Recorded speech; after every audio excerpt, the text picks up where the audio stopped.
주신 말씀 함께 봉독해 올려드리겠습니다. 오늘 우리에게 주시는 말씀은 고린도후서 4장 16절부터 18절까지의 말씀입니다. 고린도후서 4장 16절부터 18절까지의 말씀을 제가 봉독해 올려드리겠습니다.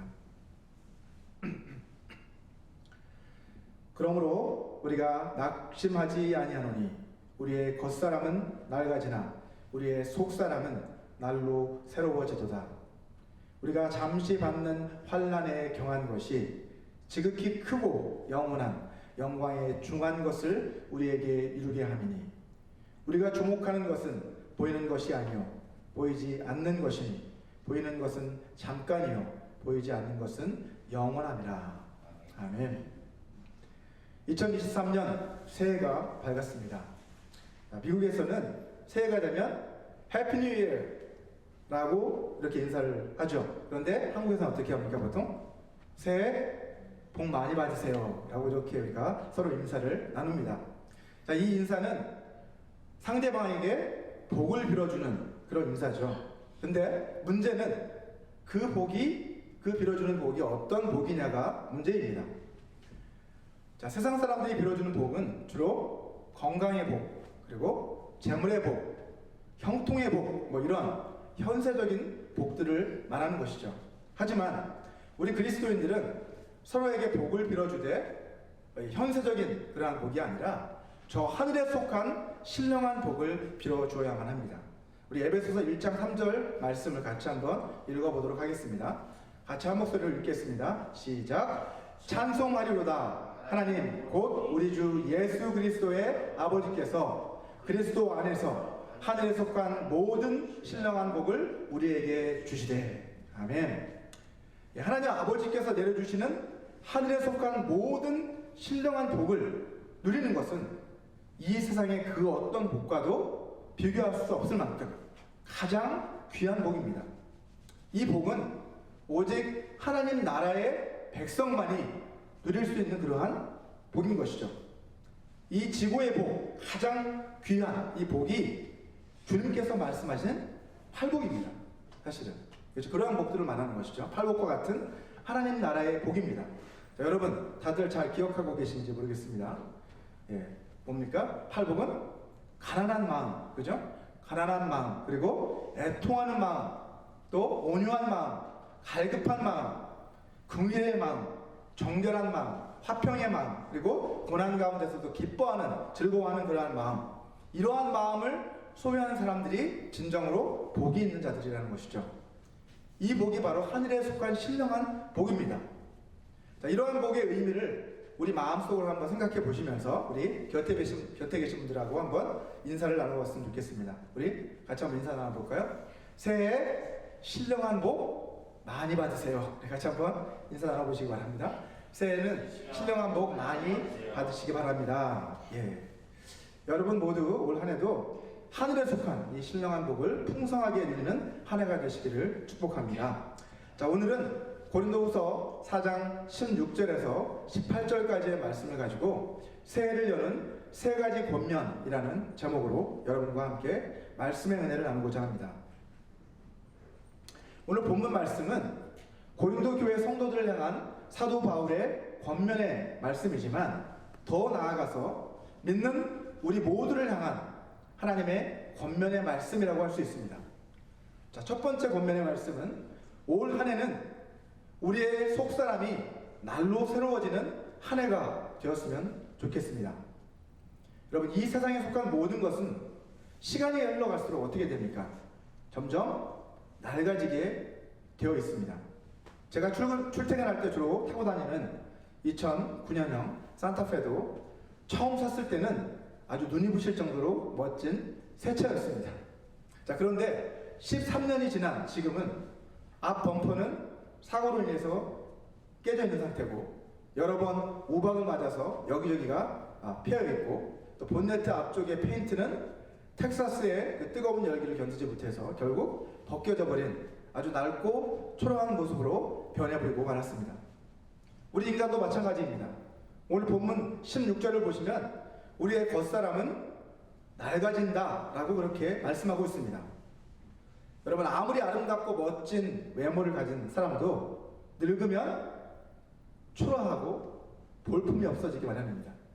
자, 그래서 여자들의 화장도 나이가 들면 계속해서 어떻게 돼요? 점점 더 짙어지게 되어 있죠. 자, 그래서 10대는 치장을 한다 이렇게 이야기를 하고, 20대는 화장을 한다, 그리고 30대는 분장을 하고, 40대는 변장을 하고, 50대는 위장을 한다라고 하는 그런 우스갯소리가 나온 것입니다.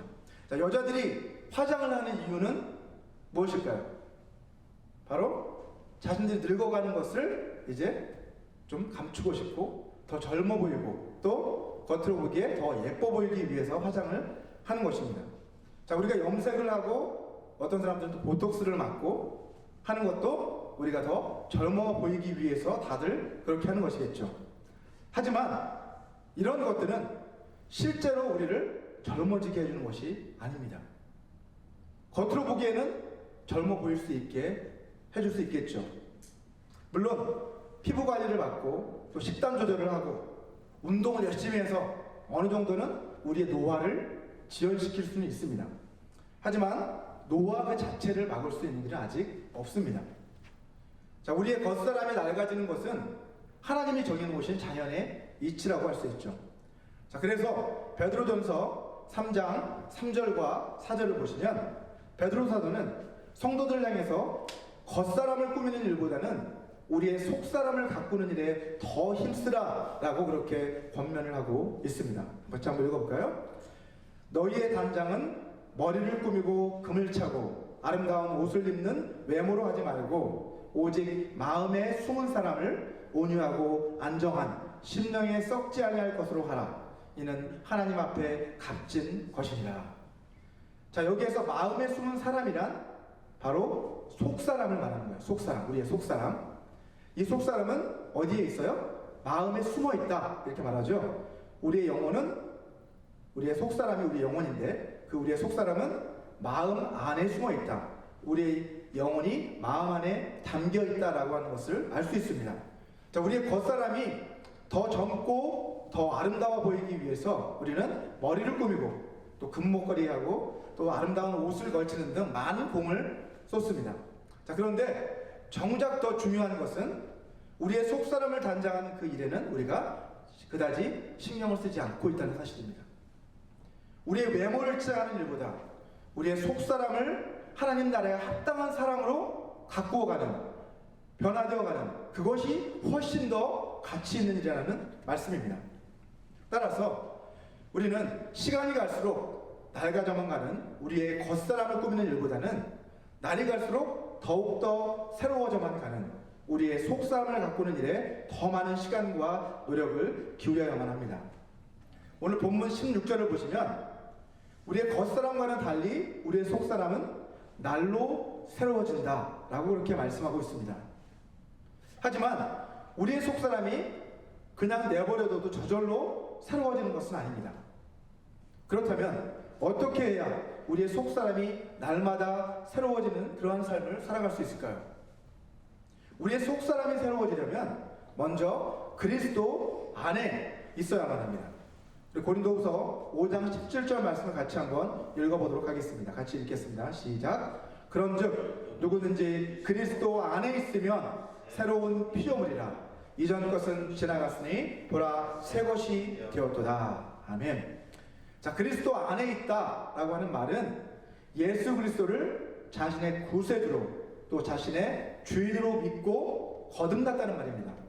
이제 그리스도 안에 있는 우리들은 새로운 피조물이 되는 것이죠. 그죠? 우리 스스로 된 것이 아니라 내가 예수님을 믿고 거듭남을 통해서 이제는 새로운 피조물로 다시 태어난 것입니다.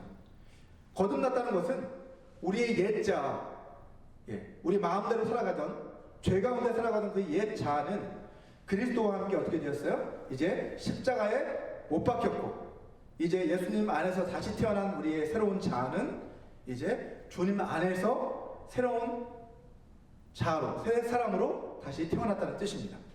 여러분, 거듭남을 통해서 새롭게 태어난 우리들은 이제 그리스도 안에서 멈춰 있으면 안 되겠죠. 새로 태어난 아이는 어떻게 돼요? 계속해서 이제 우유를 먹고 또 젖을 먹고 또 이제 어머니가 해주시는 그러한 영양분들을 섭취하면서 점점 자라서 이제 성인이 되어가는 것이죠. 이처럼 거듭난 우리들, 새롭게 태어난 우리들도 그리스도 안에서 계속해서 성장해 나가야만 합니다. 골로새서 3장 10절 말씀을 같이 한번 읽어보겠습니다. 시작. 새 사람을 입었으니 이는 자기를 창조하신 이의 형상을 따라 지식에까지 새롭게 하심을 입은 자니라. 그렇습니다. 우리의 속사람이란 새 사람인데 그리스도를 믿고 거듭난 새 사람을 속사람이라고 하는 거죠. 그런데 여기서 창조하신 이의 형상을 따라 라고 말씀하잖아요. 이 창조하신 이는 하나님이시고, 그러니까 결국 하나님의 형상이라는 뜻이죠. 하나님의 형상을 따라 우리가 새롭게 하심을 입은 자다 라고 말씀합니다. 자, 하나님의 형상은 누구라고 말씀을 드렸죠? 제가 하나님의 형상은 예수 그리스도라고 말씀을 드렸습니다. 자, 하나님의 형상이신 예수 그리스도를 닮은 모습으로 우리가 점점 새롭게 변화되어져 가는 것, 그것이 바로 새롭게 되어가는 것이죠. 여러분, 지식에까지 새롭게 하심을 입는다 라고 지금 말씀하고 있는데, 이것은 하나님의 말씀을 통해서 우리가 하나님의 뜻을 깨달아가고 또 그 뜻에 합당한, 또 그 뜻에 순종하는 그러한 삶을 살아가도록 부르심을 받았다는 말씀을 하고 있는 것이죠. 자, 하지만 고린도전서 15장 45절을 보시면 우리의 속사람이 새로워지는 것은 우리 스스로의 이런 노력으로 되는 것이 아니라 우리에게 생명을 공급해 주시는 분이 있기 때문에, 그분에게서 우리가 새로운 생명을 계속해서 공급받기 때문에 우리가 새로워질 수 있다고 그렇게 말씀하고 있습니다. 자, 기록된 바 첫사람 아담은 생명이 되었다 함과 같이 마지막 아담은 살려두는 영이 되었나니 라고 말씀합니다. 우리의 겉사람이 늙어가는 이유는 우리의 몸이 점차 생명력을 잃어가기 때문입니다. 하나님이 우리에게 주신 그 생명의 능력을 점차 잃어가면 나중에 결국 우리의 몸이 기능을 다하지 못하고 죽습니다. 하지만 우리의 속사람이 새로워지려면 어떻게 해야 될까요? 그래서 우리의 속사람 역시 생명이 필요해요. 하나님의 그 생명을 계속해서 우리가 공급받아야만 우리의 속사람 역시도 계속해서 새로운 모습으로 점점 자라날 수 있는 것이죠. 자, 살려주는 영이신 그리스도, 그 주님께서 우리 안에 생명을 계속해서 불어넣어 주실 때 우리의 속사람도 새로워질 수 있는 것입니다. 여러분, 밭에 감자를 심을 때 감자를 이렇게 잘라서 심잖아요. 그죠? 그러면 그 감자는 시간이 지나면 어떻게 됩니까? 그 감자, 자른 그 감자 자체는 썩어갑니다. 흙에 묻혀서 썩어가요. 하지만 어느 순간 썩어가는 그 감자 안에서 뭐가 돋아나요? 파릇파릇한 새싹이 돋아나기 시작하는 것을 볼 수 있습니다. 이처럼 우리의 겉사람은 이제 세월이 흘러가면 갈수록 어떻게 돼요? 점점점 썩어간다. 곧 낡아지게 되어 있습니다. 하지만 우리의 그 안에서, 그 겉사람 안에 있는 속사람이 이제 새롭게 태어나면 어떻게 돼요? 예수 그리스도 안에서 매일매일 조금씩 이제 성장해 나가는 것을 마치 싹이 트는 것처럼 우리는 그렇게 확인할 수가 있습니다. 여러분, 우리의 속사람은 모든 면에서 예수 그리스도의 경지에 이르기까지, 예수 그리스도의 그 충만함의 경지, 예수님의 성숙함의 그 경지에 이르기까지 우리는 계속해서 성장해 나가야 한다고 성경은 말씀하고 있습니다. 에베소서 4장 13절 말씀을 세번역 성경으로 한번 읽어보도록 하겠습니다. 그리하여 우리 모두가 하나님의 아들을 믿는 일과 아는 일에 하나가 되고 온전한 사람이 되어서 그리스도의 충만하심의 경지에까지 다다르게 됩니다. 라고 그렇게 말씀하고 있습니다. 자, 우리 4장 15절 그 말씀도 한번 제가 읽어보겠습니다. 우리는 사랑으로 진리를 말하고 살면서 모든 면에서 자라나서 머리가 되시는 그리스도에게까지 다다라야 합니다. 라고 그렇게 사도 바울은 말씀하고 있습니다. 올 한 해는 저와 여러분 모두가 말씀 묵상과 또 기도를 통해서, 경건의 삶을 통해서 하나님을 더 깊이 알아가고 우리의 마음이 주님의 마음을 더욱 닮아가는, 또 우리의 삶의 태도 역시 주님을 닮은 모습으로 변화되어져 가는 그러한 하나가 되시기를 바랍니다. 자, 두 번째, 지극히 크고 영원한 영광에 이르기 위해서 그리스도의 고난에 기꺼이 참여하는 그런 한 해가 되었으면 좋겠습니다. 오늘 본문 17절 말씀을 보시면 바울은 우리가 장차 누리게 될 지극히 크고 영원한 영광의 그 무게에 비하면 현재 우리를 짓누르고 있는 이 고난의 무게, 우리의 어깨를 짓누르는 듯한 그 고난의 무게는 그에 비하면 아무것도 아니다 라고 그렇게 고백을 하고 있습니다. 그 영광이 훨씬 더 하나님 앞에 귀하고 값지고 크다라는 거죠. 자, 그렇다면 바울이 말하는 환난이란 무엇을 말하는 것일까요? 고린도후서 4장 8절과 9절 말씀에서 우리는 이 질문에 대한 답을 찾을 수 있습니다. 같이 한번 읽어보겠습니다. 고린도후서 4장 8절과 9절 말씀입니다. 시작. 우리가 사방으로 우겨쌈을 당하여도 쌓이지 아니하며 답답한 일을 당하여도 낙심하지 아니하며 박해를 받아도 버림받지 아니하며 거꾸러뜨림을 당하여도 망하지 아니하고. 자, 이것이 바울의 고백입니다. 결국 바울이 겪었던 그 환난이란 복음을 전하기 위해서 겪어야만 했던 고난과 역경이었다는 것을 알 수 있습니다. 물론 바울과 우리를 서로 비교할 수는 없겠지만 오늘날도 우리가 복음을 전할 때 고난을 반드시 감수해야만 합니다. 우리가 복음을 전하려고 할 때 가장 먼저 찾아오는 것은 사람들에게 거절을 당하는 겁니다. 그렇지 않습니까? 복음만 전하려고 하면 사람들이 우리를 거절하는 것이 다반사입니다. 하지만 우리가 전하는 그 복음의 메시지를 듣고 그 사람이 변화되어서 영생을 얻게 될 것을 우리가 생각한다면 거절당하는 것에 대한 그러한 두려움을 우리는 능히 극복해 나갈 수 있습니다.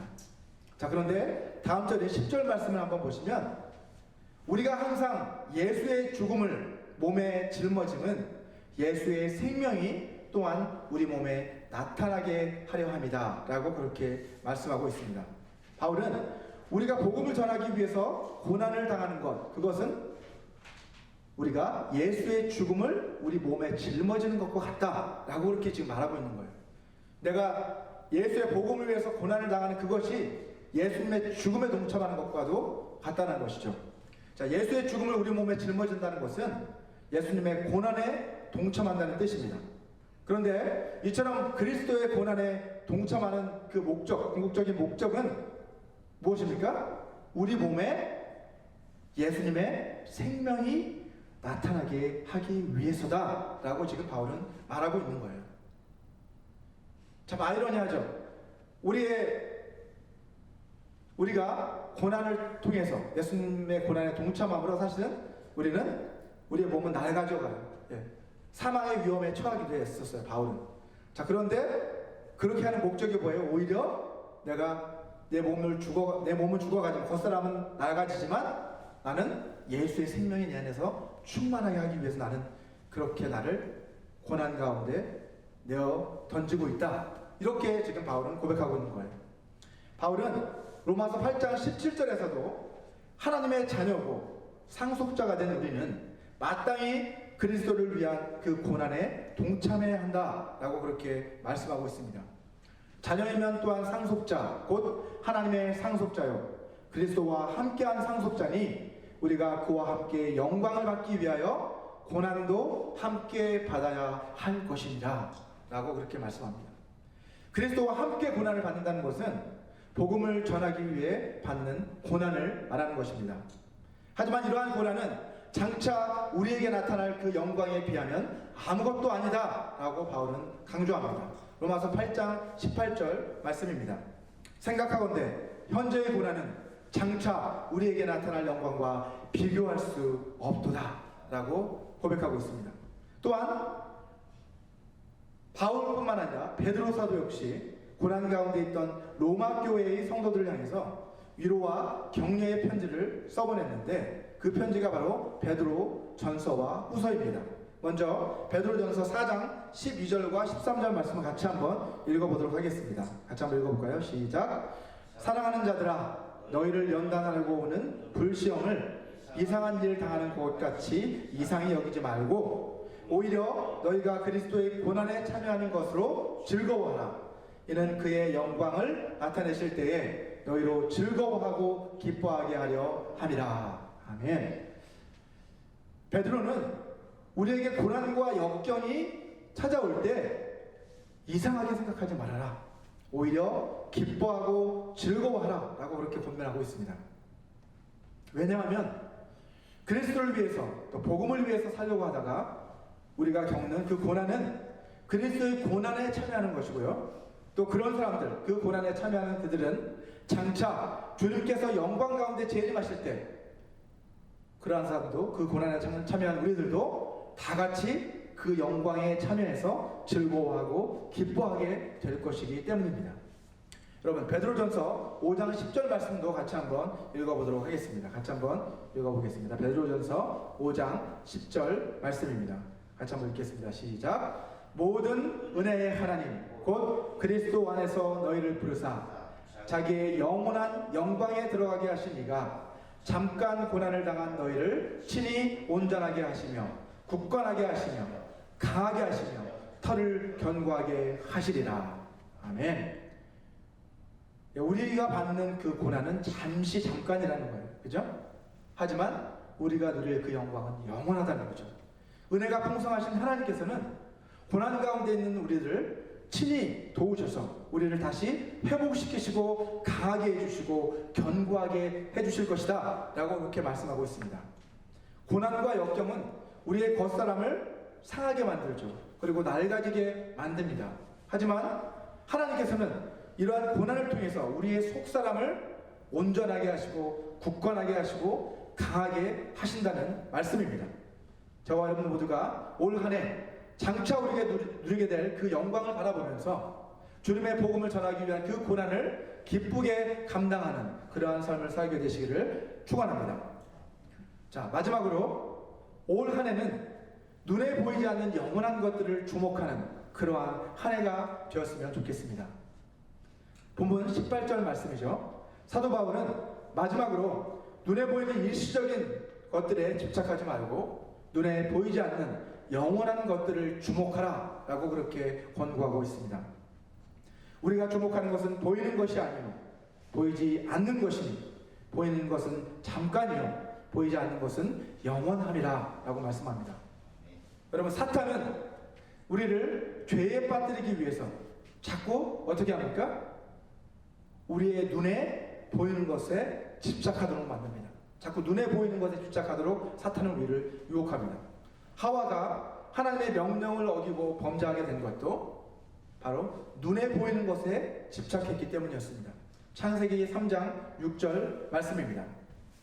여자가 그 나무를 본즉 먹음직도 하고 보암직도 하고 지혜롭게 할 만큼 탐스럽기도 한 나무인지라 여자가 그 열매를 따먹고 자기와 함께 있는 남편에게도 주매 그도 먹은지라.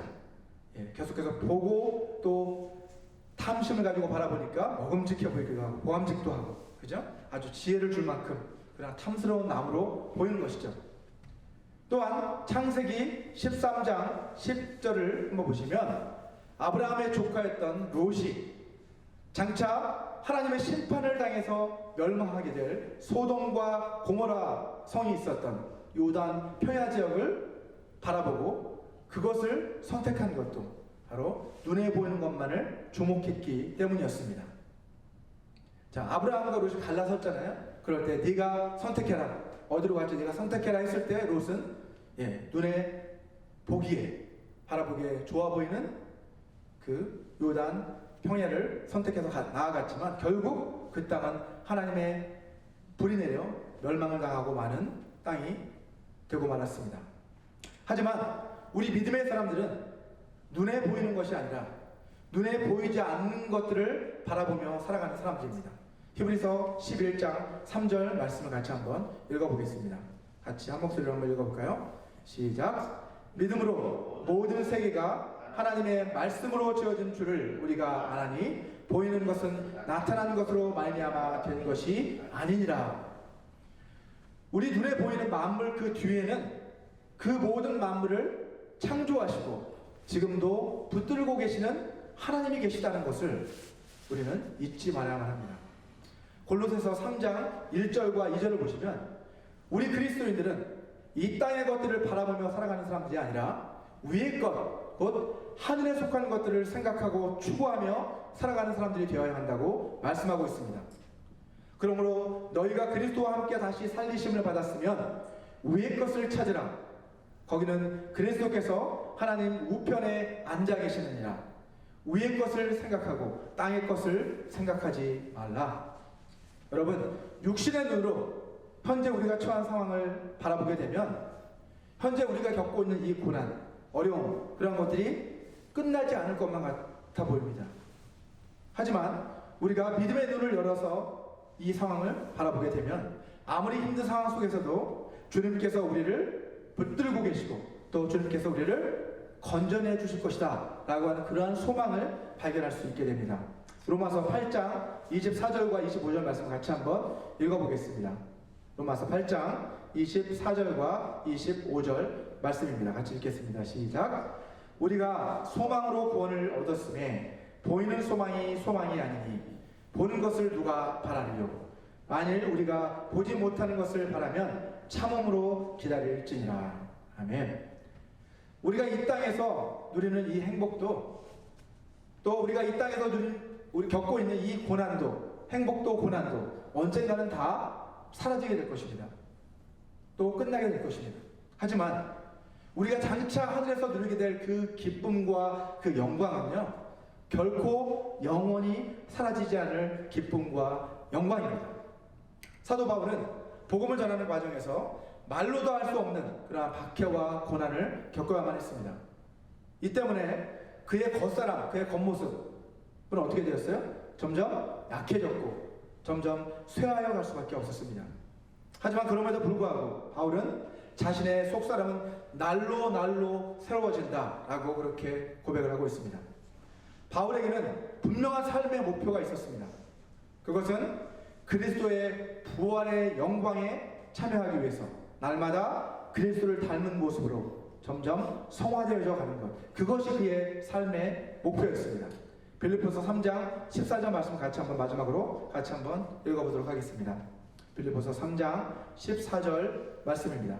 같이 읽겠습니다. 시작.